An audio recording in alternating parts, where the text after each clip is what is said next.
Bu görüntü, insanlığın evrendeki yerini yeniden düşünmemize neden olan en gizemli kayıtlardan biri. Şu an izlemekte olduğunuz video, modern UFO araştırmacılarının en dikkat çekici dosyalarından biri. Jellyfish UFO, yani deniz anası UFO'su olarak bilinen bu cisim, yıllarca askeri arşivlerde gizlenen ve daha sonra sır perdesi aralanan bir olayın kayıt altına alınmış hali. Gecenin karanlığında beliren ve hiçbir bilinen teknolojiyi andırmayan bir varlık.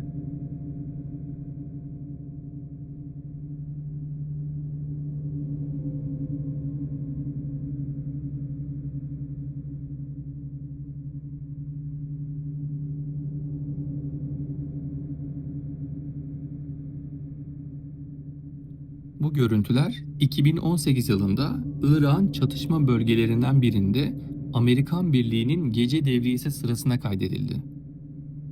Terminallerde görev yapan askerler uzakta ışıldayan deniz anasına benzeyen bu yapıyı fark ettiklerinde önce bunun bir drone olduğunu düşündüler.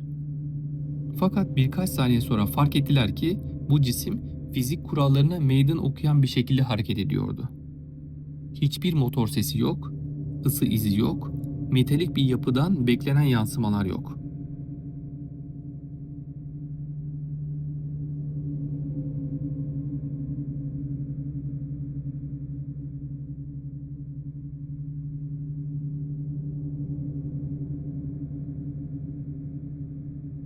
Kaydı yapan askerlerin isimleri güvenlik nedeniyle açıklanmadı. Ancak videoyu inceleyen uzmanlar bu görüntülerin askeri ekipmanlarla yüksek çözünürlüklü bir elektro-optik sistemle çekildiğini doğruladı. Bu da videonun montaj ya da sivil kamera hatası ihtimalini tamamen ortadan kaldırıyor.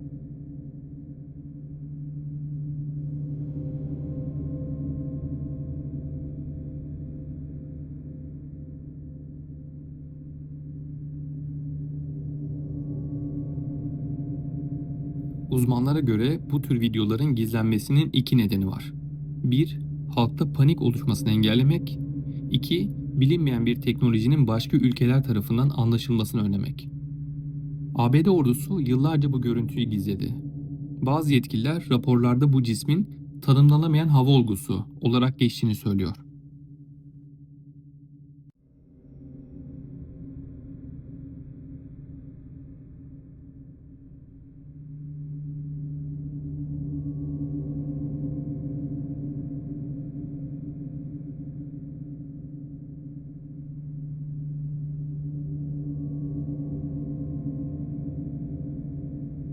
Video yıllarca kapalı kapılar ardında saklandıktan sonra kimliğini açıklamayan bir ABD askeri tarafından dışarıya sızdırıldı. Ardından ünlü gazeteci ve UFO araştırmacısı Jeremy Corbell görüntüleri inceleyerek kamuoyuna sundu. Corbell görüntüleri yayınlandığında şunları söyledi. Bu, insanlığın şimdiye kadar gördüğü en sofistike ve en tuhaf UFO kayıtlarından biri.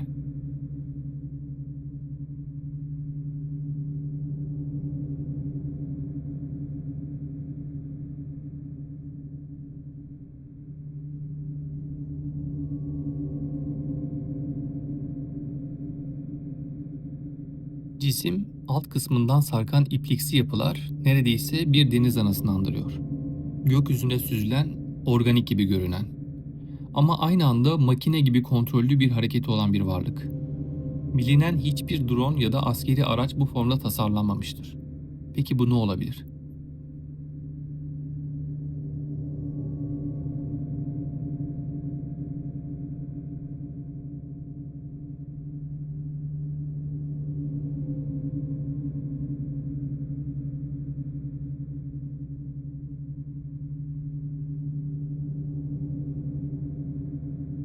Uzmanların dikkat çektiği nokta şöyle. Hızlanmaları ani ve keskin, hiçbir aerodinamik yüzeye sahip değil, motor izi, ısı izi, egzoz izi yok, rüzgar akışından etkilenmiyor, gece boyunca sabit durup aniden kaybolabiliyor. Bu özellikler günümüz teknolojisinin çok ötesinde.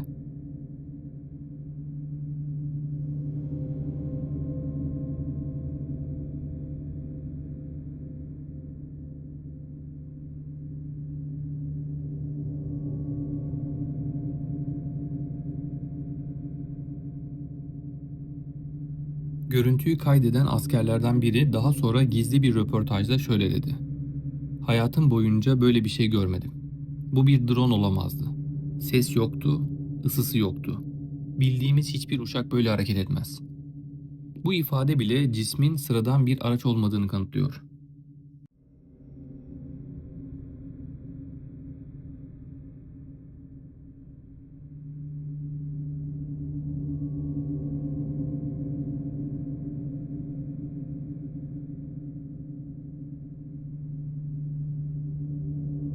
Jeremy Corbell'ın Netflix belgeselinde aktardığı en çarpıcı bilgi ise şuydu: bir başka ABD askeri kimliğini gizleyerek Corbell'a ikinci bir videonun varlığını söyledi.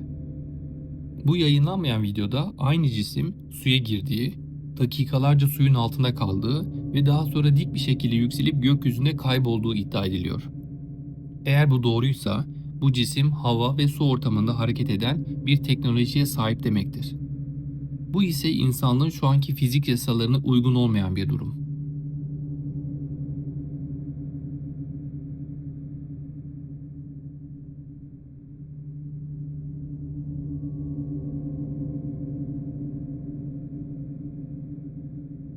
Peki bilim insanları bu görüntüler için ne diyor? 1. Askeri görüş. Bazı yetkililer bunun henüz açıklanmamış bir askeri savunma teknolojisi olacağını düşünüyor. Ancak hiçbiri bu kadar sıra dışı bir tasarımı doğrulamıyor. 2. Bilimsel görüş. Atmosferik bir olayın olabileceğini söyleyen az sayıda da olsa bilim insanı var. Fakat cisim düzenli ve kontrollü hareketleri bu ihtimali neredeyse sıfırlıyor. 3. UFO araştırmacıların görüşü. Bu cismin dünya dışı bir varlık ya da tanımlanamayan bir organizma olabileceğini söylüyorlar.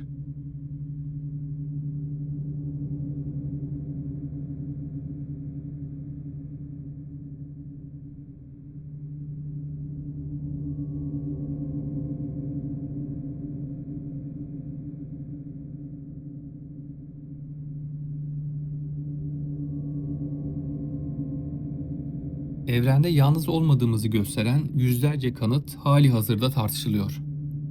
Bu video ise o kanıtların en somutlarından biri olabilir. Evrende yalnız olduğumuzu düşünmek, bir okyanusun ortasında bir damla suya bakıp başka hiçbir damla olmadığını söylemek gibidir.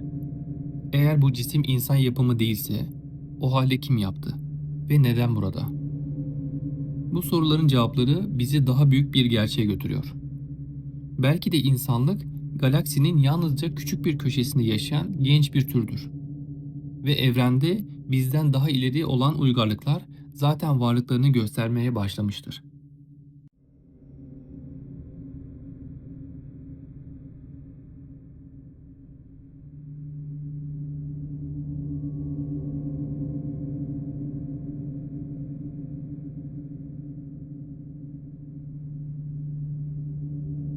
Irak bölgesi yıllardır UFO aktivitelerinin sık görüldüğü bölgeler arasında.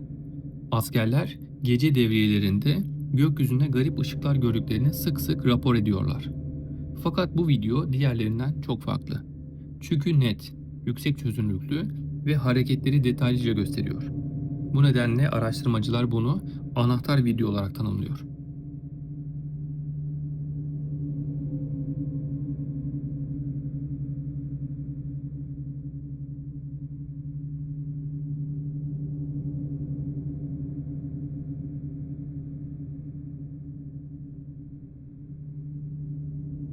Bilim dünyası hala bu görüntüye makul bir açıklama getirebilmiş değil.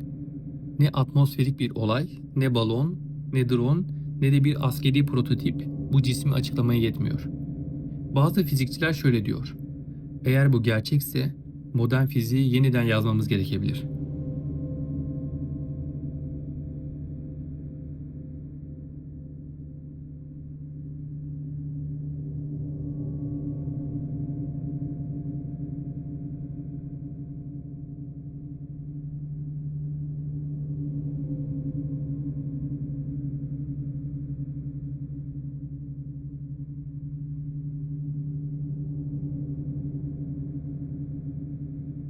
Jellyfish UFO videosu bize bir kez daha şunu hatırlatıyor: bilmediğimiz şey bildiğimiz şeylerden çok daha büyük.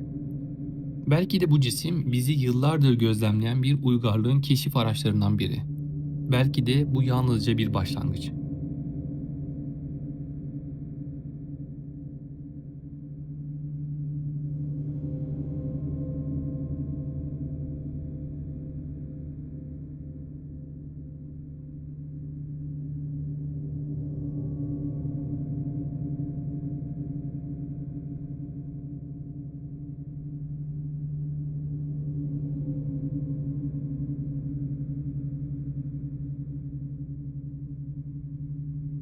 Bu video ortaya çıktı ama devletlerin elinde bundan çok daha fazla olduğu uzun zamandır konuşuluyor.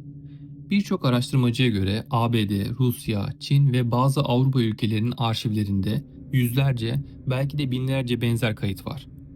Radar görüntüleri, pilot kameraları, askeri sensörler, su altı hareketlerini gösteren sonar kayıtlar.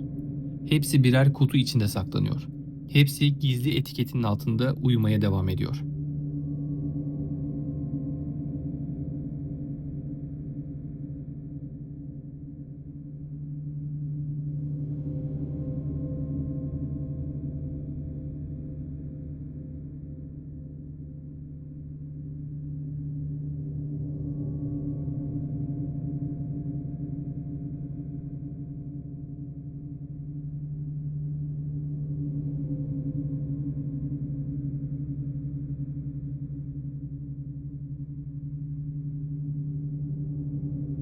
Peki bütün bunlar ne zaman açıklanacak?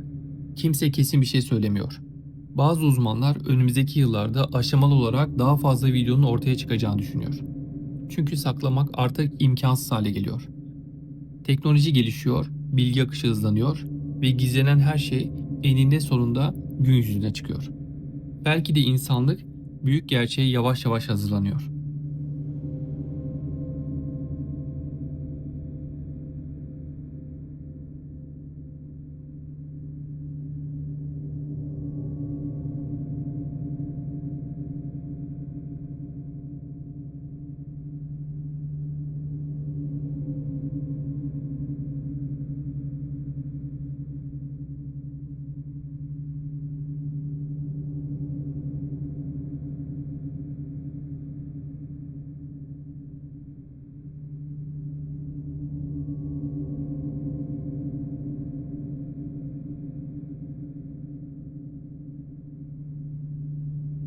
Bu videonun ardından aklımızda şu sorular kalıyor.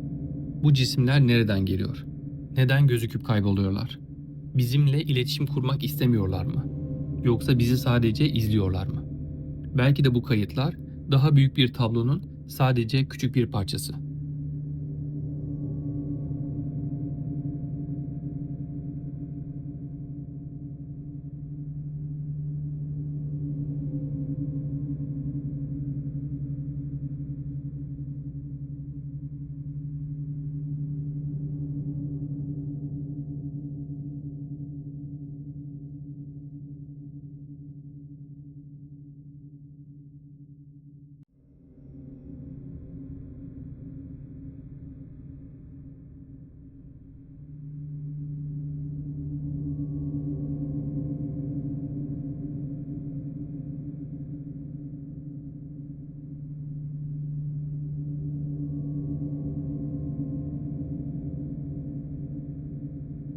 Dünyanın dört bir yanındaki bilim insanları, pilotlar, askerler aynı şeyi söylüyor. Bu sadece gördüklerimizin bir bölümü. Eğer bu doğruysa insanlık çok yakın bir zamanda bambaşka bir soruyla karşılaşacak. Biz kimiz ve evrende yalnız mıyız? Bu soru artık bir bilim kurgu cümlesi değil, gerçeğe dönüşen bir ihtimal.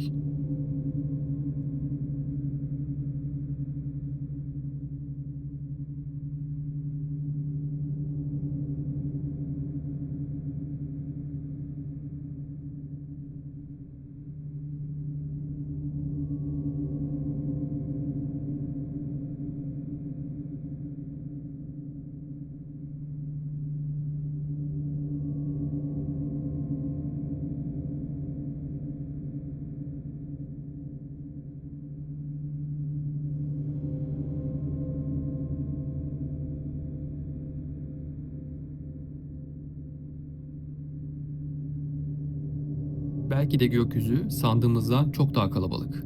Ve bu cisimler binlerce yıldır bizimle. Sadece doğru zamanı bekliyorlar. Belki bir gün devletler sakladıkları tüm görüntüleri açıklayacak. Belki bir gün gökyüzündeki bu esrarengiz ışıkların kim olduğunu öğreneceğiz.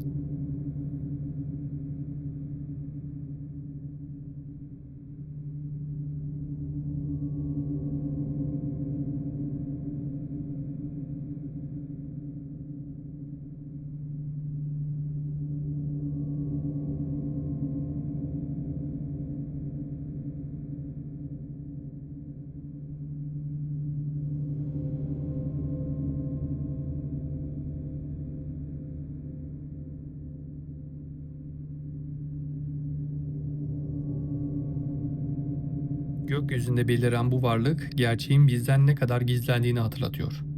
Cevaplanmayan sorular artık birikirken tek soru öne çıkıyor.